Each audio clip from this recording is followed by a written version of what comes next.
Hey, welcome to Skipping Class. My name is Jasmine Jeffrey with Ian Taylor and Kelvin Dooley.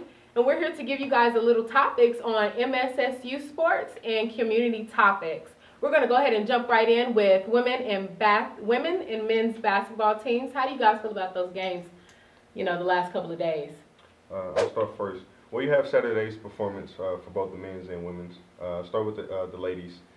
The ladies, they fought hard. They welcome Missouri Western to Rubber Corn Court, and they fought hard. They battled. Missouri Western is the top team in the conference, and it was a great game. This is probably the best game I've witnessed in the being courtside too since I've been here in Missouri Southern, and they fought hard. I think, honestly, in my truest opinions, I think they gave the game away. I think Winky could have sealed it. Sharice Jones, I think she could have sealed it at the end of the game. She had about 4 free throw attempts within a 10-second, 15-second period. Kenya Brown had made a great steal and tossed it back to her, and she got fouled. And she made 2 or 4 of those free throws, which left the door wide open for a great team in this conference, Missouri Western. And I can't honestly say the name of the player that hit the big shot, but I can say her number, the name of her jersey, the number on her jersey, and she hit a big shot. King Wilson made a big mistake. We all know the rule towards the end of a game when it comes down to clutch time, and you don't foul the shooter. You don't foul shooters at all. Right. And she fouled on the three-point shot, and great players make great plays. And she hit the shot. She hit the three-point play and got the free throw attempt and hit it to seal the game. And I think they gave that game away. I think they gave it away. That game right there was for them to leave their stamp, place their mark in the standings in my AA. And I think they failed to do that. So they dropped in the standings, and that's a tough one. I talked to some of the ladies after the game. They were down. They were, long faces. They gave that one up, and I didn't get to speak to Coach Hubbard, but I will soon, and I'm pretty sure she has some interesting things to say.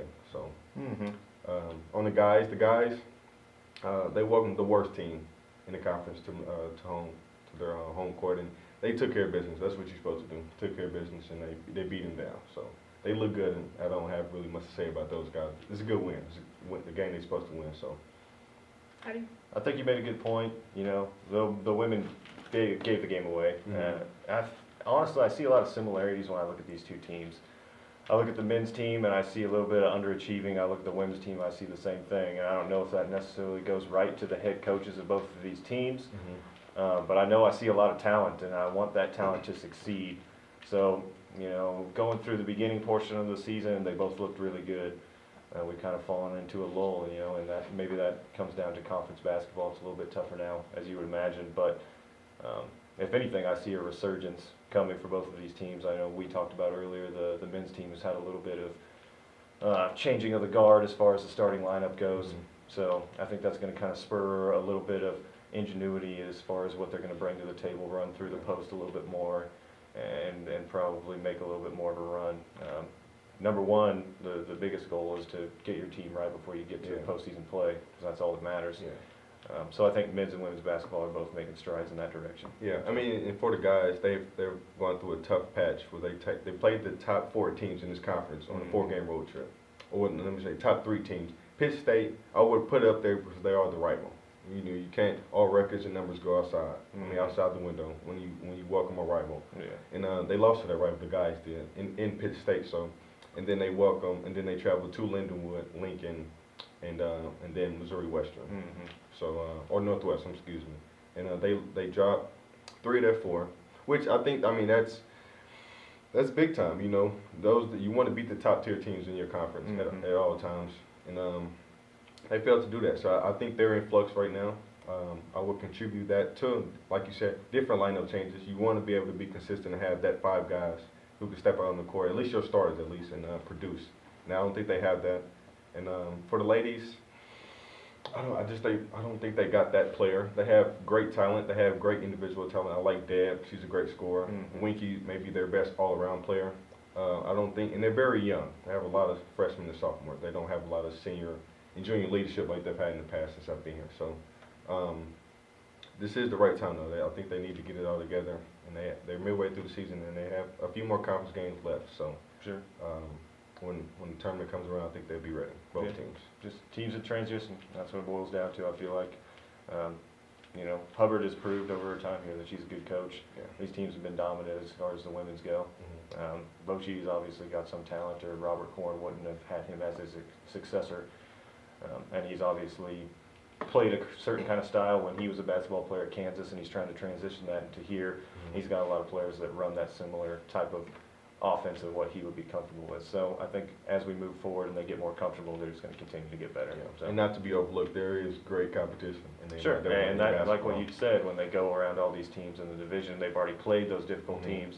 Now they know what to expect going into conference tournament, which is going to be the big deal. Yeah. So. Yeah, which is good. But let's go ahead and transfer right on over to men's and women's MSSU track. How do you feel about our athletes there?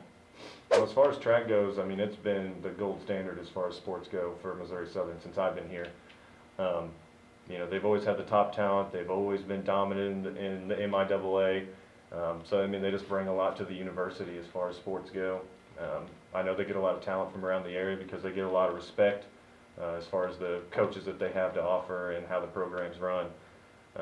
So, obviously with Kiprop, who, you know, just finished in the top 2 of the NCAA with the race that we actually had here on our campus, to Emily Harris and the new pole vaulter girl, this freshman who's already setting records, all the way down to Jace, one of the heptathletes that is just kind of making his mark on a number of events. So coming back from injury, you know, it's kind of a tremendous story if you really look at it. Had some devastating stuff happen to him, and this guy's just battled to get back to where he is now. So, and it shows you about the leadership that they have on that team, something that we were discussing that basketball's kind of missing. As well as just the determination and the leadership as far as the coaches goes. I mean, they're just driving these kids to be tremendous. So yeah, I agree. I mean, there's a wide array of talent on both the men's and women's for in the track and field, and they're both ranked. I think the men are ranked 11th and the ladies are 16th, and that just speaks to, again, the talent. Like I said, they have a bunch of local talent from Arkansas, Oklahoma, Kansas, even, and St. Louis, big time talent. I mean, and they're heading in the right path. I like Coach Patty Babra. I think she's great. You know, just from my anonymous source, they do have problems. They do have a decreased amount of ladies on the track and field team from last year. A lot of ladies left.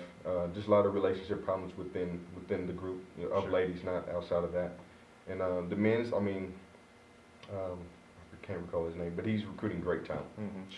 Shoddy, great talent. Like I said, the addition of Vincent Kiprop, I mean, wow, just to come in as a freshman, finish second in the race, the big Division II national championship race. Big time I was there, and that was a fun event. You know, I don't think Missouri Southern has held an event that big since I've been here. So and that's a cross country race. Sure. So you know, we have other sports like football and golf and volleyball that, I mean, they failed in comparison to live up to that right there. So he came in and did that right away. And there's also great talent in MIAA and track and field, so they're competing week in and week out. So I mean, I'm looking forward to covering those guys this semester, and you know, they're fun. You know, they're fun athletes to talk to and be around. So sure, I think the thing we're missing, just right off the top of my head here, is Jeff Fraley, a person who may be one of the fastest people on the planet. It's terrifying. You know, and knowing him personally, it's crazy to see the transition that he's made since day one when he got here. Just, you know, the weight loss, the fitness that he brings to the table, just continuing to improve. I mean, this guy works his behind off. It's really unbelievable, and just there's nothing you can do to replace just God-given speed, and this guy has it through and through. So, I mean, I know that he ran a time recently that is just at the top tier of what's possible as far as the entire ranking for the United States right now, and this is the beginning of the indoor season. He's still got the rest of that, and then outdoor season as well. So I'm just excited to see what this guy's capable of, you know. Any and everything. He's capable of all of it. I mean, he owns all Missouri Southern indoor records as far as sprints, and like I say, he has an outdoor season coming up, and you know, that should be fun. Now we get to see his real speed in the elements, which I don't think we are doubting. We all are doubting his you know, his true speed. We all know he's blazing fast. So he's probably the most exciting athlete we have in track and field, and you know, I think there's something to be said for the 60-meter race and the 100-meter. Probably the most exciting 9-10 seconds we have in all of sports, just the way we can all tune in and say who is the fastest. You know, that we can date that back to the playground. When you challenge this guy, well, I'm faster than you. Well, let's line up and see right now. For these 10 seconds, who's the fastest? Exactly. And I mean, he's, you know, he dwells in comparison to a Usain Bolt and all these guys. But I mean, it's just lovely to see speed. And you know, he's speed at his finest. So it's one of those things, you know. it's just that ultra human competition. How fast are you, or how good can you fight? And there's always those things. Right. You know, different kind of combat, I guess. So. Okay, so Kelvin, I want you to tell me a little bit about the new soccer coach that's coming in for Missouri Southern. I spoke to Chris McNaughton, and you know, he comes in. He has roughly 15 to 16 years of experience. He came in from 2 Division I programs. This is his second head coaching stint. He came from Lyon College in Bentonville, Arkansas. He replaces I can't remember her name, but she was her coaching style. It didn't really rub some of the ladies too well, and obviously it didn't produce on the field. And they had a losing record the last 3 seasons, and it was just time for change. It was just time for change. I think he's heading in the right direction already. You know, when I spoke to him, he was in the office. He was already working on recruiting. He told me since he's been here, he's been in the office 12 days, and he's put in 12-hour shifts of recruiting. Only 12 days? 12 days. He's been in the office 12 days, and he's putting in 12 hours worth of recruiting already, him and this assistant coach. So, I mean, he's hit the ground running, and I think he's looking for success instantly. You know, he expects winning when he steps on the field this August. So, spoke to some of the ladies. They enjoy him. They think he's a great coach. He's leading them the right way in practice, and he's a great guy. I think he's a better person than coach. We'll be able to see that, honestly, but just based off what he has done already, he has a winning record as a head coach at Lyon College. So, and he's known that he went to high school in Harrisonville, Missouri, which is close to Kansas City, hey, not too far away. That's really? my part of town. Okay, well, there you go. And he's close. He's coached in Arkansas, in Kansas, and I want to say in Oklahoma also. So he's very familiar with the talent here in the Midwest region, at least locally. So good recruiting footbase. Good recruiting. So I think he'll be able to bring in some talent, and you know, they already have a solid foundation here with talent. They have Ronese Miller, who was their only MIAA selection, 3rd team last year. This year was an honorable mention, and I think that's something to work with. She's a great defensive player, so. He needs to get some ladies in that can put the ball in the net. They failed. They cannot. When I attend a soccer game, they're very boring. You know, in soccer, if the ball's not been put in the back of the net, it's a boring game. Same thing goes for hockey. You know, they're looking for ways to increase the goal count. You know, so I think he can do that, and that's what they need to make that a fun sport, to get some fans, Missouri Southern faithful out there, and he's heading in the right direction. Like I said, he's hit the ground running, and hopefully it pays off in August when they start the season. Sure. I mean, you wrote an article about him in our newspaper, so you're going to know a little bit more about him than I do. But you know, 34-19-3 overall record at the last college that he was at speaks for itself. Yeah. You know, it's obvious that this guy's a winner. He knows his soccer, and the reality of things is any kind of change is going to be good for this team. I mean, they've been stagnant. They've been going nowhere for a while since I've been here. So. And I mean, it's unfortunate for the girls that were here. It's unfortunate for the coaching staff and not having things go the way it did, or they wanted it to. But I mean, that's the reality of the situation, you know. And when that is what happens, you got to cut ties and try and do something new. So, him coming in is good in that respect, if nothing else. It sounds like from what you were talking about, he's a hard-working guy. So I mean, we can take that with a grain of salt at this point, because it's honestly all about results. You know, win us some games here, and then we'll move forward. So. Well, we're looking forward to 12 more days and then 12 more years, and I don't know how long he's going to be here after that. But we're going to move over to baseball. How do you guys feel about our Lions baseball team? Well, I know they were selected by the coaches to probably win the MIAA this season. The last few years, they've been a tremendous team. Last year, they had a few guys that came in that did a great job. They've got a good coaching staff. They've got a great pitching staff. But really, I think the one player on the team that is just head and shoulders above the rest of the MIAA is Chris Hoffman. This guy just hit out of his mind last year, plays a great outfield, has a good arm. I mean, just all kinds of tools in every way that you could possibly want. So it seems like he's a good leader for the team. And once again, you know, with Coach Darnell kind of keeping these guys together and recruiting his butt off, just bringing good dudes in here, you know, this is a team that I think is going to be quality for many years to come. And then you've got the new addition of your baseball field on your actual location over here, something that you would argue rivals any other baseball facility in the MIAA, maybe even, you know, some smaller school Division I programs. It's a great stadium over there, and I'm sure they'll only continue to add to it and make it nicer and nicer. So you've got that, as long or you put that together with the new end zone facility over here, and it just shows where this school's going as far as an athletics direction. You know, it's just trending up. So they're a big part of that. Yeah, big time.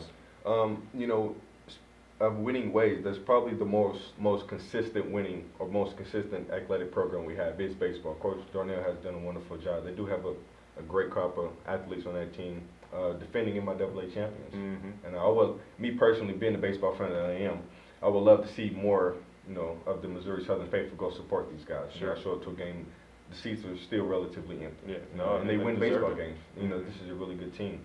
And pick to finish first, pick to win it all again in my MIAA conference. Why not? Go back out there in the new stadium and win it again. This in baseball, this is a great conference. They compete. Other teams in this conference compete, but I think we are head and shoulders above this conference in baseball. Mm-hmm. And they're consistent winners. Yeah. So I don't think.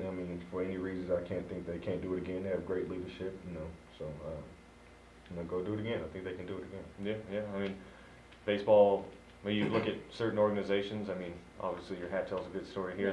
The Royals themselves. Yeah, for sure. There's a lot of different ways that you can be impactful, different ways that you can win ball games, and with this team, it seems like it's obviously their bats that can get people on base and score those runners, and then good pitching. So it's pretty much the MO for any team winning baseball. But these guys have every single portion of it in spades. So I'm excited to see what they have to offer this year, and like you said, I think it'll be something that we need to get some more people out there, get some butts in the seats, for sure. get some noise, make people not want to come to Missouri Southern to play baseball. Yeah. So.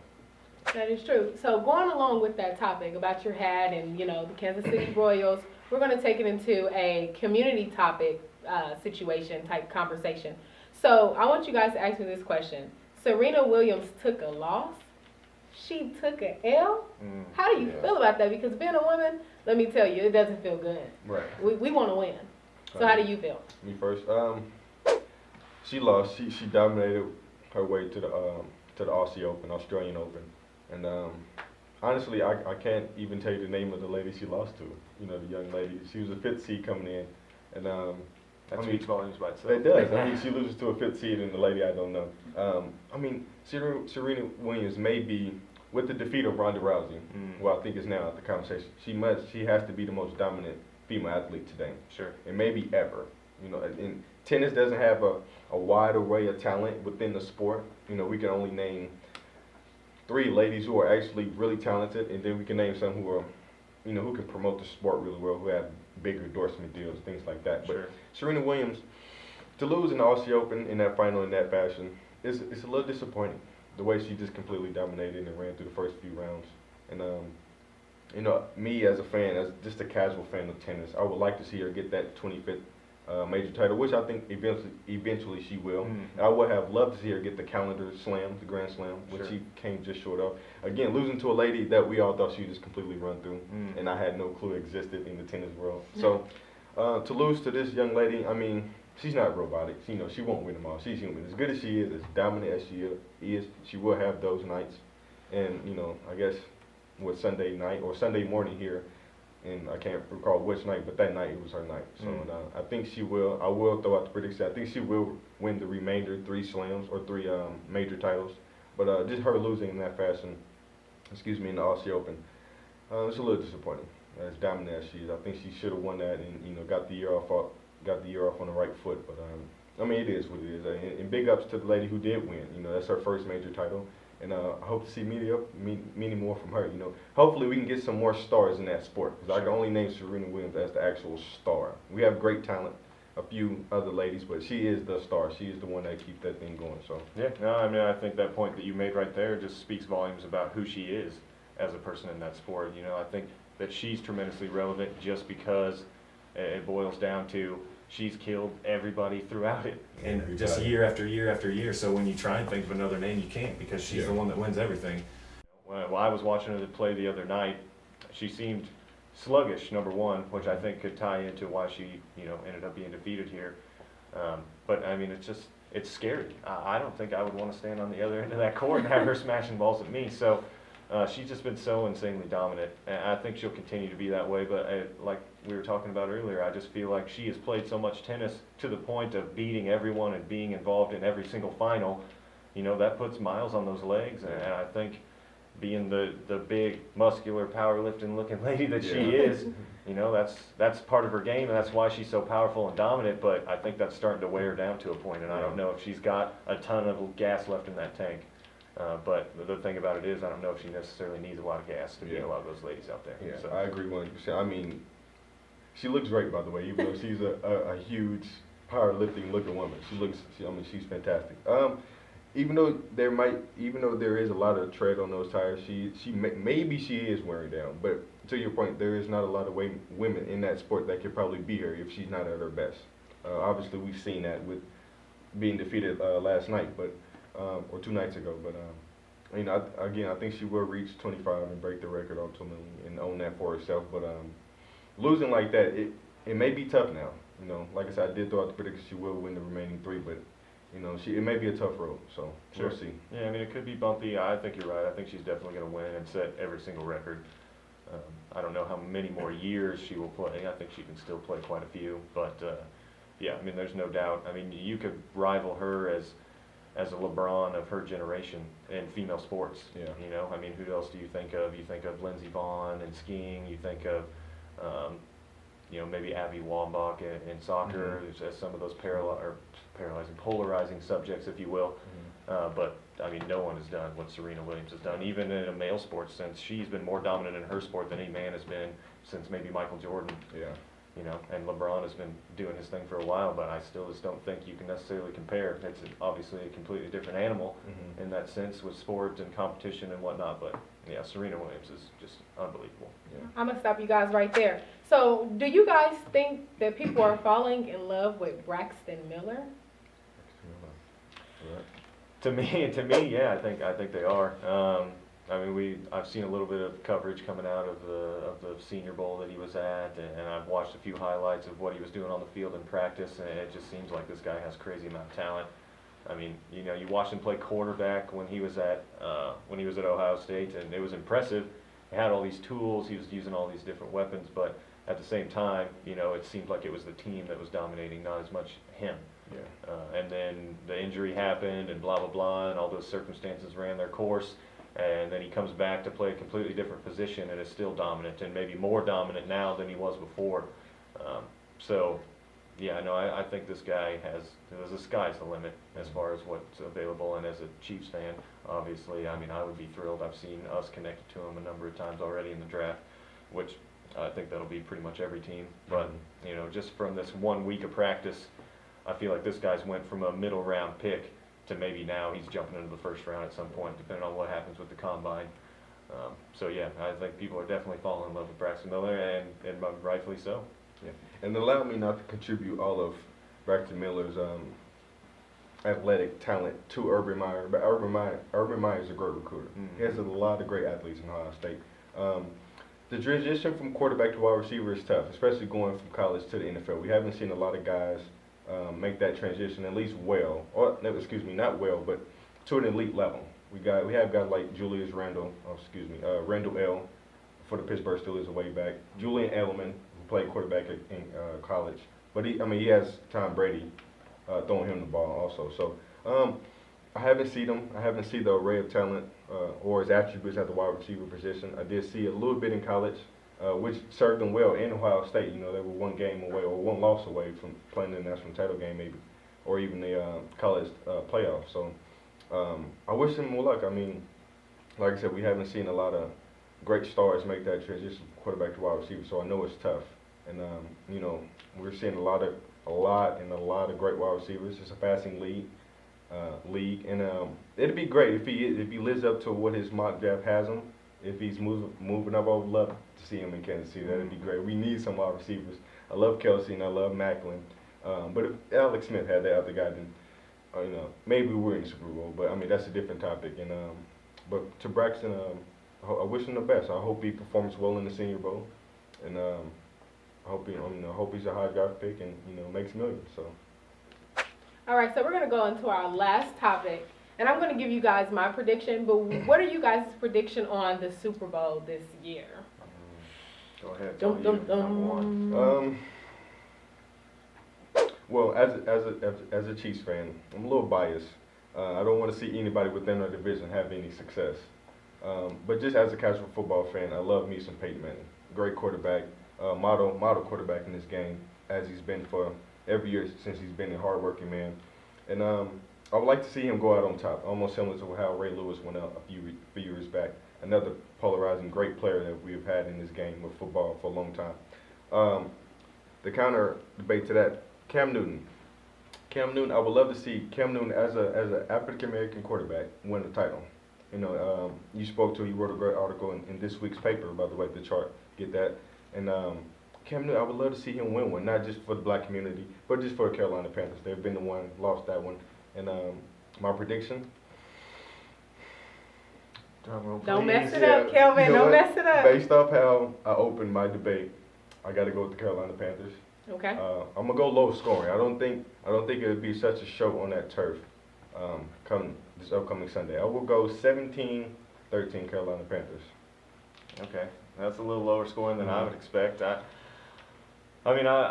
obviously we're in the same boat here. We're both from Kansas City, so we both have a little bit of disdain built up in our hearts for that orange and whatever other blue color they want to call it. Right. But you know, as perspective journalists, we have to view things objectively and just kind of cut all that out. Yeah. But when I look at these two teams, I just see one that's primed and ready to beat the other. I mean, it's pretty simple for me. Yeah. I think Von Miller and I think DeMarcus Ware are great players, but I think what they bring to the table will be ineffective against a guy who can step up in the pocket to get away from your edge rushers and then run for first downs and keep the ball moving. I think one of the things about Cam Newton and the success of their offense that's really kind of been thrown by the wayside is the play of that offensive line. You know, I mean, the reason that they're good this year above what they've been in past years is because Cam Newton can throw the ball from the pocket like he's never done before, which granted has to do with his development himself, spot on accuracy, maybe a little bit more receiver talent that's helping him a little bit. Greg Olsen has been a guy that's rejuvenated his career like a crazy man down there. I don't know what he's doing, but yeah, I mean, the difference between Carolina before and Carolina now is Cam Newton throwing the ball from the pocket. And why can you throw the ball from the pocket? Because you're getting time to throw the ball. So Cam Newton being able to do that, it has completely changed the face of what they're able to do. And now he doesn't have to run the ball 20 times a game and take all those hits. So you're looking at longevity for the rest of his career. So yeah, back to the main point. Do you get these guys rushing up the field? He breaks that contain. You know, I don't necessarily know that Denver has a system that can keep him from just tearing them apart. You know, they've got good quality linebackers with speed. They've got good coverage guys, but you know, when you leave gentlemen on an island for that long and you've got this unbelievable person who's just capable of anything and everything on a football field, I just don't know that you stop that. And then when their defense comes to play, and you've got Luke Kuechly swarming balls and catching everything thrown over the middle and taking it back for 6 points.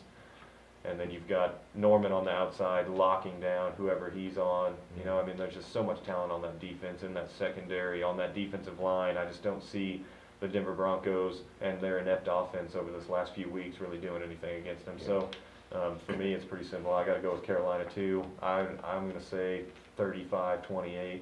I still think it's going to be a high-scoring game because Peyton Manning's going to make stuff happen. That's just the nature of the beast. I think Carolina gets out to a quick early lead, but then it's kind of the prototype game that they've had where they're just hanging on and letting the other team chip away. But I think in the end, Carolina bears down and wins that football game. And allow me to make an argument for Denver, even though I chose Carolina. Denver has the best crop of DBs in the NFL with Roby, Talib, Harris, and Harris, Calvin Harris Jr. TJ Ward. I mean, in TJ Ward and safety position. I mean, just great talent dispersed all around the secondary. Von Miller and DeMarcus Ware can get after the quarterback. This is the best defense they will see. This is the #1 rated defense in the NFL. They haven't faced a defense like this, you know, this season. Their only slip-up was Atlanta, who was a division opponent. You know, in Atlanta, that's a really good rivalry, you know, within itself. And to your point, the inept offense, I think, well, saying 17-13, I think it will be inept, and I don't think ultimately it will lead them to a victory. But Thomas Davis is hurt, who's a big-time linebacker, the middle linebacker for the Carolina Panthers. He said he will play, which I think speaks to his toughness as a man, just suffering a broken arm or broken shoulder. 13 pins or something in his arm right now. So to come back, I mean, I don't blame him for wanting to set out on the biggest stage of them all. This is, you know, the greatest sporting event we have today. So he wants to play in that game. And as far as Carolina, Josh Norman, he's a great corner. Don't get me wrong. I think he's hit the scene really hard this year. I don't think he can hold Demarius Thomas on the outside. Maybe even they lost Julius Thomas. I don't know. I think they will. I think they have enough pieces on defense to ultimately get the victory. But Denver is going to come out swinging. I don't think Cam Newton will have a big big game. As you're alluding to with his rushing and passing, because I don't think their weapons on the outside like Tegan and Fuchs, Funches. Funyuns. I don't think he will have a big game like that. I don't think they have that talent. Tegan is a great deep threat. He can run past anybody still at his older age. But it'll be a close game. It's going to be a very physical game. Two great defenses.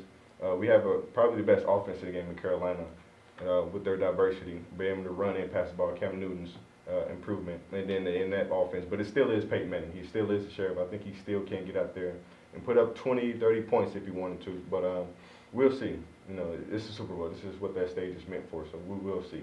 That is true. So you guys are both going with the Panthers. I'm going to go ahead and go with the Broncos, but I'm going to go ahead and end it like that. Thanks for tuning in, you guys. My name is Jasmine Jeffrey with Ian and Kelvin. Make sure you guys tune in next week.